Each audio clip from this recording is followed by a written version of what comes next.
নমস্কার, 7 আবেগ নিউজ নেটওয়ার্কে স্বাগত। 7 নিউজের পর্দায় রয়েছে আমি পিয়ালি। সম্প্রতি পালিত হয়ে গেল স্বামী বিবেকানন্দের 163তম জন্মদিবস।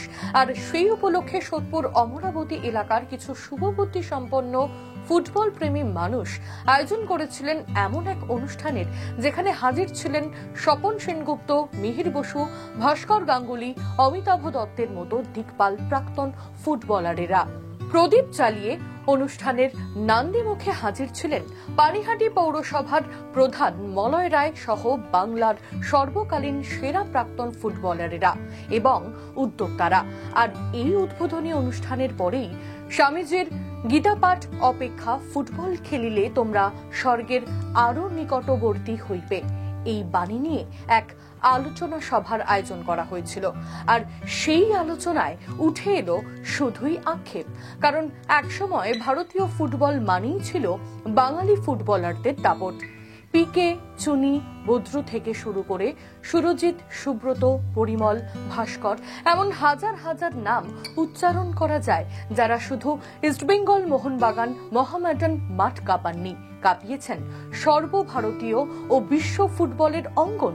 এশিয়ান গেমসে সোনা জয় থেকে অলিম্পিক ফুটবলের আসরে ভারতীয় ফুটবলের পতাকা উড়িয়েছেন বাঙালি ফুটবলের তারকারাই।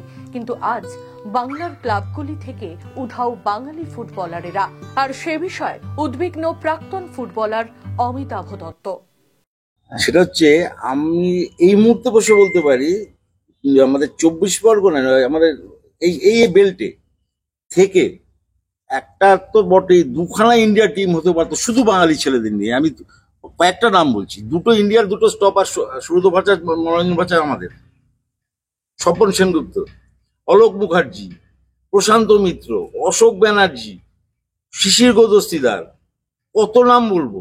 ইন্ডিয়া টিম হতো শুধু বাঙালি ছিল। পরবর্তীকালেও তো প্রচুর ছিল, লাল কমল, ভৌমিক, পরের ব্যাচ। হ্যাঁ, আমাদের সময় আমাদের যে ট্রেনটায় আমরা যেতাম, কাস্তাপাড়া থেকে ছেলে উঠতো শ্যামনগরে ছিল ফুটবলের ফ্যাক্টরি, শ্যামনগর ছিল ফুটবলের ফ্যাক্টরি, বেলগিরা ছিল ফ্যাক্টরি, সোদপুর ছিল ফ্যাক্টরি, ব্যারাকপুর ছিল। মানে ট্রেনটা শিয়ালদায় থামলে পরে বাসগুলো শুধু ফুটবল প্লেয়াররা ওই বাসে যেত। আর ওই তখনই দেখলাম মনালা ট্যাক্সি করে চলে যাচ্ছে, মনালা তখন বড় টিম খেলছে। হ্যাঁ, ভাস্করদা দেখতাম, কত ছেলে। আজকে আমি খেলা তো দেখি না, ইন্ডিয়া খেলাও দেখি না, একটা বাঙালি ছেলে নেই, একটা বাঙালি ছেলে নেই।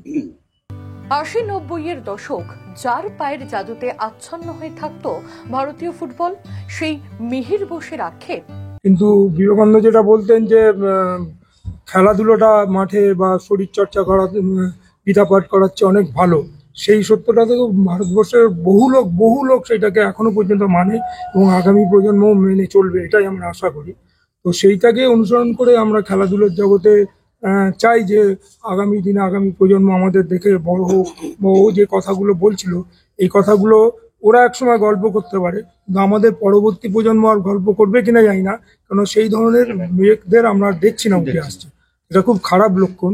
তো আমরা চাই যে একটু আগে এখানে মিউনিসিপ্যালিটির চেয়ারম্যান এসেছিলেন, এই মাঠটা দেখে আমরাও ওনাকে বললাম যে মাঠটা কেন সংস্কার হচ্ছে না। তো উনি কথা দিয়েছেন মাঠটা সংস্কার করবে, এবং এখানে যারা আছে এরা এখানে একটা কোচিং ক্যাম্প করলে, আমি স্বপনদা, ধ্রুব, ভাস্কর যারা আছি সবাই বলেছি যে নিশ্চয়ই আমরা মাঝে মাঝে আসবো, এবং এখানে যদি খেলাধুলোর স্বার্থে যদি কিছু বেটার হয় আমরা আমাদের ওলাদের দিয়ে চেষ্টা করবো। মানে আপনার বাঙালি ফুটবলারদের নিয়ে কি বলবেন? কলকাতা মাঠ মানে মিহির বসের গোল।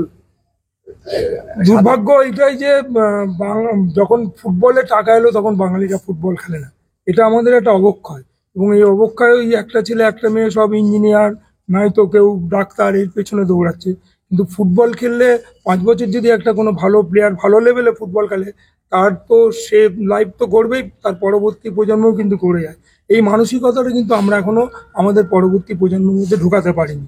সেইটার জন্যই এই যে অবক্ষয়টা চলছে ফুটবলের, সেই অবক্ষয় থেকে অব্যাহতি পাওয়ার জন্যই আমরা চাই যে বিভিন্ন রকম এই ধরনের কোচিং ক্যাম্পগুলো পাড়ায় আবার গড়ে উঠুক, এবং তাদেরকে যদি আমরা উৎসাহিত করে আগামী প্রজন্মকে যদি তৈরি করতে পারি, এর চেয়ে বড় পাওয়া আমাদের কাছে আর কিছু।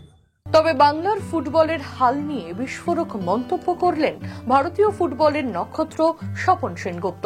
জানালেন, এখন বাংলার ফুটবল আটকে রয়েছে নবান্ন, ডিএম অফিস অথবা এমপি-এমএলএদের অন্তর্মহলে। আমরা বাঙালিরা বাঙালিদের মেরে দিচ্ছে, বাঙালিরা বাঙালিদের উপর ভরসা করে না।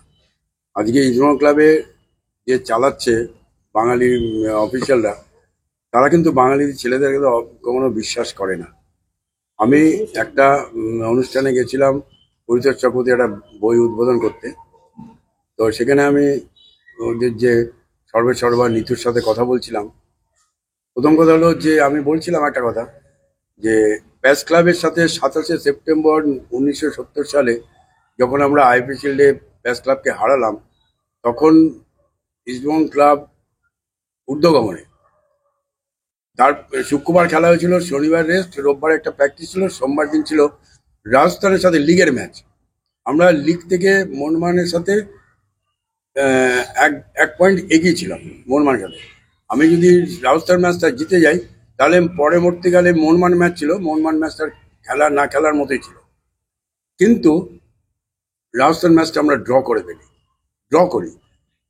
যে ম্যাচটা খেলে আমরা ইডেন গার্ডেন থেকে ইস্টবেঙ্গল ক্লাব পর্যন্ত সাপোর্টারদের কাঁধে করে এসেছিলাম, সেই সাপোর্টাররা রাজস্থানের ম্যাচের দিন আমরা যখন গ্যালারি দিয়ে বেরোচ্ছি, ক্লাবে ঢুকছি, তখন সারা গায়ে আমাদের থুতু।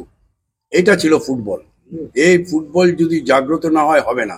আমি তখন নিতুকে বললো এদের কোনো ফিলিংস নেই, এরা হেরে গেল, কানে সমস্ত নানা রকম মেশিন টেশিন নিয়ে চলে যাচ্ছে, এদের কোনো ফিলিংস নেই। তাহলে এদের ফিলিংস নেই, তাহলে কেন তোমরা কিছু বাঙালি ছেলেকে সুযোগ দিচ্ছ না? তোমার এখানে যারা লিগের খেলছে তার মধ্যে 2-3টে ছেলে ভালো ছেলে আছে, তার উপর ভরসা করো। আমি প্রথম কথা হলো, আমরাও তো আমাদের উপর ভরসা করেছিল, আমাদের ভরসা করেছিল বলেই আমরা আগামী দিনে উঠতে পেরেছি। ভরসা না করলে কি করে খেলবে? মোহনবাগানও তাই, তবু মোহনবাগানে একটি ছেলে আছে, তার হচ্ছে সুভাষিস, বসার মতো ছেলে, বসে যাওয়ার মতো। এখানেও সৌভিক আছে, বোধহয় হাফে খেলছে, সেও চলে যাওয়ার মতো। তখন দেখা যাবে আরেকটা বিদেশি প্লেয়ার ঢোকাচ্ছে। বাঙালিকে মেরে ফেলছে। আমরা সারা বাংলা জুড়ে, জেলার খেলা জুড়ে অনেক ঘুরেছি। এই গত 6 মাসে 100 ক্লাব ঘুরেছি, লিগ খেলা দেখে এবং ক্লাবে নিয়ে। সেটা দেখেছি প্রচুর বাঙালি ছেলে, ভালো ছেলে আছে, কিন্তু তারা অসহায়। আমাদের কোনো ক্ষমতা নেই যে ওদের ছেলেকে কোথাও বসাবো। যখনই করতে যায় কোনো রাজনীতিক কাছে গেলে, সে তখন মুখ ঘুরিয়ে নিয়ে চলে যায়। অথচ এমএলএ কাপ হচ্ছে, এমপি কাপ, সব কাপ হচ্ছে। এগুলো এমএলএ কাপ যার হচ্ছে, তার এমএলএ নামে হচ্ছে, সেই নামটুকুই, আর কিছু নেই। এমপি কাপ হচ্ছে, এমপি গোল্ড কাপ হচ্ছে স্কুলের। একটা কথা বলি, এই আমি তরুণ সংঘ মাঠে এমপি গোল্ড কাপের খেলা হচ্ছিল স্কুলের, একটা ছেলে ভালো খেলছিল, খুব ভালো খেলছিল, গোল করলো। একটা গোল্ড কাপের বয়স ছিল আন্ডার 16।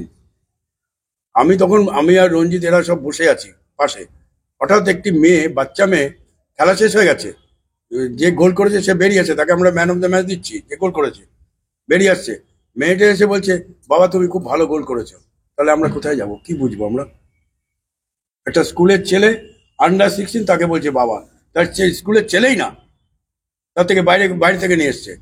আমাদের ফুটবলটা এইভাবেই না, আমরা ফুটবলটাকে একদম রিফিউজি করে দিয়েছি। ফুটবল এখন গরিব নেই, ফুটবল ধনী, কিন্তু আজকে আমরা যদি কিছু করতে যাই, আমাদের কাছে টাকা নেই, আমাদের পেছনে টাকা নেই, অর্থ খরচা করতে হবে। আমি কিছুদিন আগে ডিএমের সাথে একটা মিটিং করেছি, সেই মিটিংয়ে একটা অন্যরকম মিটিং হয়ে গেছে। সেই মিটিংয়ে কোনো ফুটবল কিছু নেই, মেয়েরা আসতে বলেছে, মেয়েরা আসেনি, খুব ভালো করেছে। আমরা গিয়ে বুঝলাম যে যতই বড় ডিএম আসুক আর সিএম আসুক, সেই তাদের ফুটবলটা কিন্তু ওই হয় নবান্নে, নয় কোনো ডিএম অফিসে, নয় কোনো চেয়ারম্যানের অফিসে, এর বাইরে কিছু নাই। তবে উপস্থিত সবাই আশাবাদী যে বাংলার ফুটবল জেগে উঠতেই হবে, কারণ বাঙালিদের রক্তে রয়েছে ফুটবল। চন্দন সেনগুপ্ত, অমৃতিকা সেনগুপ্ত, সাবনাভিক নিউজ, সোদপুর। সমস্ত খবরের আপডেট পেতে লাইক করে সাবস্ক্রাইব করুন সাবনাভিক নিউজ। সেই সঙ্গে বেল বাটন প্রেস করতে ভুলবেন না। আপনাদের একটা সাবস্ক্রিপশন আমাদের জন্য অত্যন্ত মূল্যবান। একই সঙ্গে ফলো করুন আমাদের হোয়াটসঅ্যাপ চ্যানেলটিও। জয় হিন্দ।